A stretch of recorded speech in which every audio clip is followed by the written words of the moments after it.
भगवान कृष्ण और मिठाई वाला। एक गांव में भोला नाम का एक व्यक्ति भगवान कृष्ण का भक्त था। वह दिन रात कृष्ण नाम जपता रहता था। जो भी मिलता उससे श्री कृष्ण नाम की महिमा सुनाने बैठ जाता था। गांव वाले उसे बहुत मानते थे, लेकिन उसकी पत्नी उससे बहुत दुखी रहती थी। भोला गांव में एक हलवाई की दुकान चलाता था। वह बहुत मेहनत से मिठाइयाँ बनाता था। उसकी बनाई मिठाई दूर दूर तक लोगों को पसंद आती थी।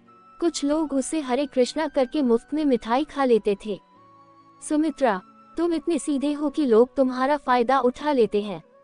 भोला, मैं तो प्रभु श्री कृष्ण का नाम लेकर मिठाई बनाता हूँ। कुछ लोग खरीद लेते हैं और कुछ लोग प्रसाद समझकर खा लेते हैं। सुमित्रा, लेकिन श्री कृष्ण जी के चक्कर में नुकसान तो हो ही रहा है। भोला, तुम्हें पता है श्री कृष्ण जी के नाम से जो मिठाई बनाता हूँ वह इतनी स्वादिष्ट बनती है कि ग्राहकों को बहुत पसंद आती है। सुमित्रा उसके इस स्वभाव से बहुत दुखी रहती थी। एक दिन सुमित्रा की एक सहेली उससे मिलने आई। सुमित्रा, बहन, मैं तो अपने पति से बहुत दुखी हूँ। वे तो कुछ समझते ही नहीं कि दुकान कैसे चलती है। सहेली, एक काम कर, तू उनकी दुकान को संभालना शुरू कर दे। कुछ दिन तू उनसे कह कि वे मिठाई बनाए बेचने का काम वह स्वयं करेगी। ऐसे में नुकसान नहीं होगा। अगले दिन सुमित्रा भोला से कहती है, सुमित्रा, सुनो जी, आप आज से मिठाई बनाओ, मैं दुकान पर मिठाई बेचूंगी। भोला, ठीक है, जैसा तुम चाहो, लेकिन दो बातें याद रखना। एक तो कोई भी ग्राहक दुकान से वापस न जाए और दूसरा सबसे पहले भगवान को भोग लगाना। सुमित्रा दुकान पर बैठ जाती है।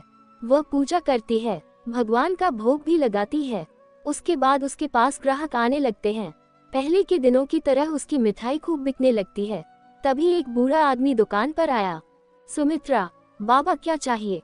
बूढ़ा आदमी, बेटी, मुझे एक मिठाई खाने का मन है लेकिन मैं खरीद नहीं सकता। सुमित्रा, बाबा, यहाँ तो बिना पैसे मिठाई नहीं मिलेगी। मेरे पति पहले ही बहुत नुकसान कर बैठे हैं, अब ये सब नहीं होगा। बूढ़ा आदमी, कोई बात नहीं बेटा, वो जो ठाकुर जी को भोग लगी मिठाई है वही मुझे दे दो। उसे तो तुम अब बेचोंगी नहीं, भगवान का प्रसाद समझकर ही दे दो। सुमित्रा, नहीं बाबा, कहा ना, आपको पैसे लाओ तभी मिठाई मिलेगी। ये सुनकर बूढ़ा आदमी वापस चला जाता है। शाम के समय जब भोला दुकान पर पहुंचा तो देखा भोग की मिठाई रखी है। भोला, क्या हुआ, आज बाबा नहीं आए? सुमित्रा, कौन बाबा? एक बूढ़ा आदमी आया था, मैंने भगा दिया।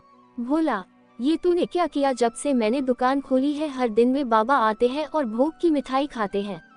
उनके आने से पहले मेरी दुकान कम चलती थी, जब से वे आने लगे शाम तक सारी मिठाई बिक जाती है। सुमित्रा, तुमने तो न जाने कितने लोगों को मुफ्त में मिठाई खिला दी, अब ये सब नहीं चलेगा। अगले दिन वह बूढ़ा आदमी नहीं आया। पूरे दिन सुमित्रा दुकान पर बैठी रही लेकिन सारी मिठाई रखी रही, कोई ग्राहक नहीं आया। इसी तरह कुछ दिन और बीत गए, सारी मिठाई फेंकनी पड़ी। घर का खर्च भी चलाना मुश्किल हो गया। हार कर सुमित्रा ने कहा, सुमित्रा, मुझे लगता है आप ठीक कह रहे थे। आप जल्दी से जाकर बाबा को ढूंढ लाइए, नहीं तो हम भूखे मरने लगेंगे।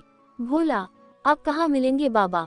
सुमित्रा रोने लगती है। अगले दिन भोला दुकान खोलता है, भगवान कृष्ण का भोग लगाता है। फिर दोनों एक डिब्बे में मिठाई लेकर मंदिर पहुँच जाते हैं। भगवान श्री बांके बिहारी के चरणों में मिठाई रखकर भोला कहता है, भोला, प्रभु आपने आना बंद कर दिया। सुमित्रा, यह आप क्या कह रहे हैं? भोला, ध्यान से देख श्री बांके बिहारी की मूर्ति को। सुमित्रा मूर्ति देखती है तो उसकी आंखों से आंसू बहने लगते हैं, क्योंकि मूर्ति के अंदर उसी बूढ़े आदमी की झलक दिखाई दे रही थी। सुमित्रा, प्रभु मुझे माफ कर दीजिए, आप स्वयं भोग लगाने आते थे, मैं मूर्ख आपको पहचान न सकी।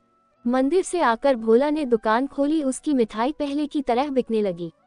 लेकिन उस दिन से भगवान कृष्ण नहीं आए। अब भोला और सुमित्रा सुबह दुकान खोलते ही भगवान का भोग लगाते, उसके बाद दुकान के बाहर खड़े होकर मिठाई आने जाने वालों बांट देते। उन्हें आज भी इंतजार था कि शायद प्रभु किसी और वेश में आ जाएं।